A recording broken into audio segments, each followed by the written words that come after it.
Hey guys, so welcome back to another video. In today's episode, I'm going to be talking about the ski erg and how to get the most out of the movement, right? Because for me, the ski erg is one of those movements where it really highlights people's movement strategies. And I've spoken about this before when we talk about the hip hinge. I spoke about it on rowing, and I've spoke about it on the box squats and stuff like that. It's that ultimately we need to become hip dominant athletes, because if we're not generating force and power from the ball and socket joint of our hip and our hamstrings and our glutes, which are our primary force producers, we're going to be trying to produce force from other areas. And in this case, it will be the spine.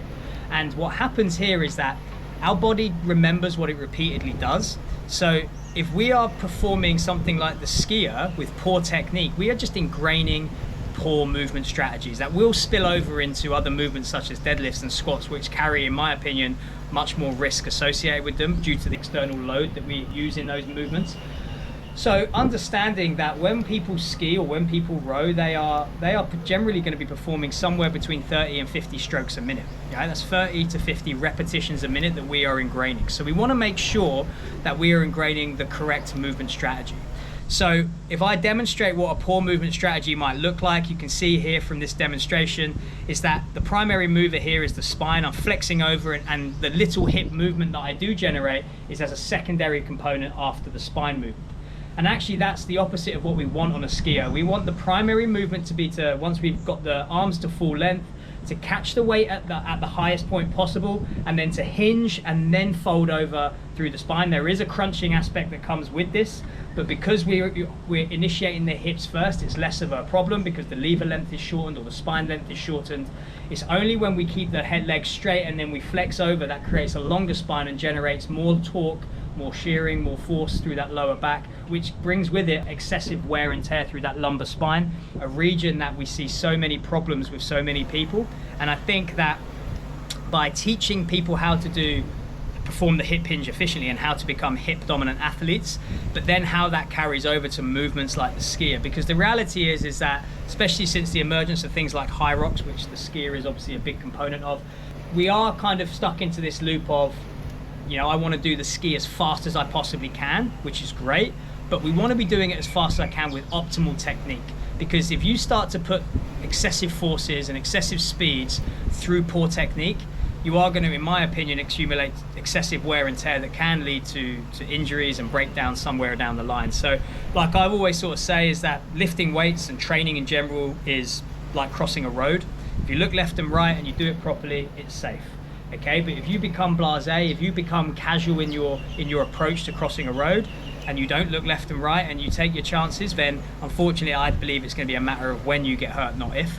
And training is very similar, right? I think that we should all have an approach to whether it's a deadlift or the skier with, all right, how do I optimize this? How do I get the most out of the movement without the movement getting the most out of me? So when we start to look at the efficient technique of the skier, first things first is that you want to create the longest stroke possible. So people that are short asses like me, you're going to be wanting to come up onto your tiptoes, reach for the ceiling, and try and catch the flywheel as high as you possibly can, all right? What will happen is as people fatigue, they tend to shorten their strokes, their actual stroke rate increases, so they're performing more work with less return on that investment, which actually only accumulates more fatigue. So we want to get the biggest and longest stroke rate possible. The first movement after I've caught the flywheel is to push my hips back and then to kind of crunch and pull. So you're thinking hat to hip with your arms, so you want your hands to finish back behind your hip, to then stand up with your arms down, then raise your arms up, come up onto tiptoes to get the much higher as possible, and then repeat the cycle. And it's a rhythm. There is a flow and a timing and a tempo to a good ski erg technique and a rower technique, right? There's a rhythm to it. So when you're building efficiency, reduce the intensity. If you're using a Concept 2 skier, reduce the damper down to somewhere around 4. You know, when you take the weight off, you will actually highlight some of the inconsistencies of your technique and how we can lean on the resistance a little bit too much. So actually by practicing this and doing some of your ski sessions at a lower resistance, you will find that you build a more efficient technique so that when you take that resistance up, you can fly.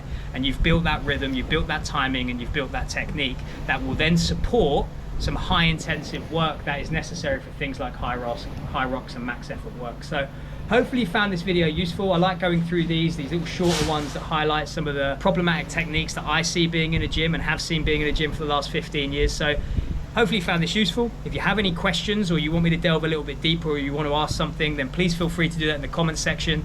But yeah, I'll